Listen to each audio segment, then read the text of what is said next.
नमस्कार विद्यार्थी मित्र मैत्रिणींनो, स्वागत आहे तुमचे डेली करंट अफेअर्स या आपल्या यूट्यूब चॅनलवरती।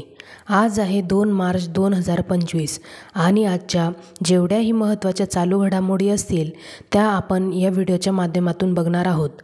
हा व्हिडिओ तुम्हाला सर्व परीक्षेसाठी अत्यंत उपयुक्त ठरू शकतो, त्यामुळे व्हिडिओ शेवटपर्यंत नक्की बघा। चला तर मग सेशनला आता आपण सुरुवात करूया। प्रश्न पहिला आहे, नाशिक कुंभमेळा 2027 कोणत्या नदीच्या काठावर होणार आहे? पर्याय आहेत कृष्णा, गंगा, गोदावरी, यमुना। तर या प्रश्नाचे योग्य उत्तर आहे पर्याय क्रमांक सी, गोदावरी। पुढील प्रश्न बघूयात। प्रश्न क्रमांक दुसरा आहे, 1 मार्च 2025 पासून सेबीचे नवीन अध्यक्ष म्हणून कोणाची नियुक्ती करण्यात आली आहे? पर्याय दिलेले आहेत UK सिन्हा, तुहिन कांता पांडे, अजय त्यागी, माधवपुरी बुच। या प्रश्नाचे योग्य उत्तर आहे पर्याय क्रमांक बी, तुहिन कांता पांडे यांची सेबीचे नवीन अध्यक्ष म्हणून नियुक्ती करण्यात आली आहे। सेबीचा फुल फॉर्म आहे securities and exchange board of India. जे नवीन अध्यक्ष आहे त्यांचा कार्यकाल 3 वर्षांसाठी आहे। पुढील प्रश्न बघूयात।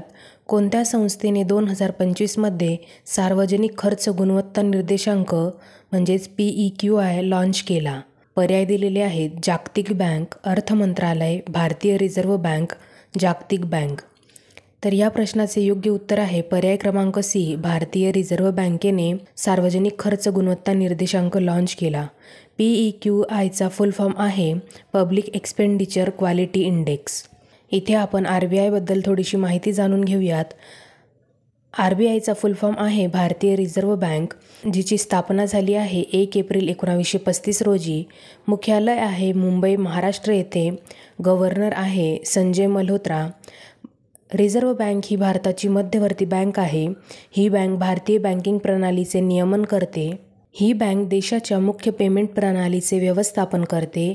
1 जानेवारी 1949 रोजी रिझर्व्ह बँकेचे राष्ट्रीयकरण करण्यात आले व रिझर्व्ह बँक ही भारतीय रुपयाचे जारी आणि पुरवठ्यासाठी जबाबदार आहे। आता आपण पुढील प्रश्न बघूया। चंद्रावरील पाण्याचे अंश शोधण्यासाठी कोणत्या अंतराळ संस्थेने लुनार ट्रेलब्लेझर उपग्रह प्रक्षेपित केला? पर्याय आहेत रशियन स्पेस एजन्सी म्हणजेच Roscosmos, national aeronautics and space administration म्हणजेच नासा, भारतीय अंतराळ संशोधन संस्था ISRO, European space agency ESA। या प्रश्नाचे योग्य उत्तर आहे नासा। नासाने पाण्याचे अंश शोधण्यासाठी लुनार ट्रेलब्लेझर हा उपग्रह प्रक्षेपित केला। आता आपण पुढील प्रश्न बघूया। प्रश्न क्रमांक 5 आहे, भारताच्या कोनेरू हम्पी कोणत्या बुद्धिबळ स्पर्धेत उपविजेता ठरली?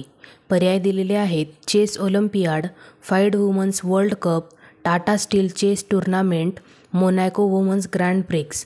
तर या प्रश्नाचे योग्य उत्तर आहे मोनॅको वुमन्स ग्रँड प्रिक्समध्ये भारताची कोनेरू हम्पी उपविजेता ठरली। पुढील प्रश्न बघूया। प्रश्न क्रमांक 6 आहे, सशक्त भारत या हिंदी मासिकाचे उद्घाटन कोणाच्या हस्ते झाले? पर्याय दिलेले आहेत नरेंद्र मोदी, संरक्षण मंत्री राजनाथ सिंह, निर्मला सीतारमण, अमित शहा। तर या प्रश्नाचे योग्य उत्तर आहे संरक्षण मंत्री राजनाथ सिंग यांच्या हस्ते सशक्त भारत या हिंदी मासिकाचे उद्घाटन करण्यात आले। आता आपण पुढील प्रश्न बघूयात। प्रश्न क्रमांक 7 आहे, झाग्रोस पर्वत प्रदेश कोणत्या देशात आहे जिथे जमीन पृथ्वीमध्ये खेचली जात आहे? पर्याय दिलेले आहेत सिरिया, तुर्की, इराक, इराण। या प्रश्नाचे योग्य उत्तर आहे पर्याय क्रमांक सी, इराक। पुढील प्रश्न आता आपण बघूयात। प्रश्न क्रमांक 8 आहे, 2025 सॅग अवॉर्ड्समध्ये कोणत्या चित्रपटाला सर्वोत्कृष्ट एन्सेम्बल पुरस्कार मिळाला? पर्याय दिलेले आहेत conclave, a complete unknown, विक्ट, Anora. या प्रश्नाचे योग्य उत्तर आहे पर्याय क्रमांक ए, कॉन्क्लेव। या चित्रपटाला सॅग अवॉर्ड्समध्ये सर्वोत्कृष्ट एन्सेम्बल पुरस्कार मिळाला। आता आपण पुढील प्रश्न बघूयात। भारतामध्ये बहरीन महोत्सवात आयोजित केलेल्या चित्रकला प्रदर्शनाचे शीर्षक काय होते? पर्याय दिलेले आहेत artistic India, incredible India, colours of India, India through my eyes. या प्रश्नाचे योग्य उत्तर आहे पर्याय क्रमांक डी, इंडिया थ्रू माय आईज। हे भारतामध्ये बहरीन महोत्सवात आयोजित केलेल्या चित्रकला प्रदर्शनाचे शीर्षक होते। आता आपण पुढील प्रश्न बघूया. 2025 युगांडा बॅडमिंटन स्पर्धेत भारताने किती विजेतेपद जिंकली? पर्याय दिलेले आहेत 5, 4, 3, 2. या प्रश्नाचे योग्य उत्तर आहे पर्याय क्रमांक सी 3. सर्वात शेवटी आपण काही नवीन नियुक्त्या बघूयात. Drug controller general of India म्हणजेच DCGI झालेले आहेत डॉक्टर राजीव सिंग रघुवंशी.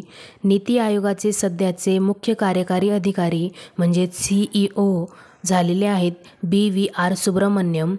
विप्रो कन्सल्टिंगचे व्यवस्थापकीय भागीदार आणि जागतिक प्रमुख झालेले आहेत अमित कुमार. भारताचे 26वे मुख्य निवडणूक आयुक्त झालेले आहेत ज्ञानेश कुमार. अशा प्रकारे इथे आपले संपूर्ण प्रश्न झालेले आहेत. तुम्हाला प्रश्न कसे वाटले नक्की कमेंट करून सांगा. आणि जर तुम्हाला व्हिडिओ आवडला असेल तर व्हिडिओला नक्की लाईक करायला देखील विसरू नका. आणि अशाच नवनवीन व्हिडिओजसाठी डेली करंट अफेअर्ससाठी डेली करंट अफेअर्स या आपल्या यूट्यूब चॅनलला देखील सबस्क्राईब करायला विसरू नका. धन्यवाद.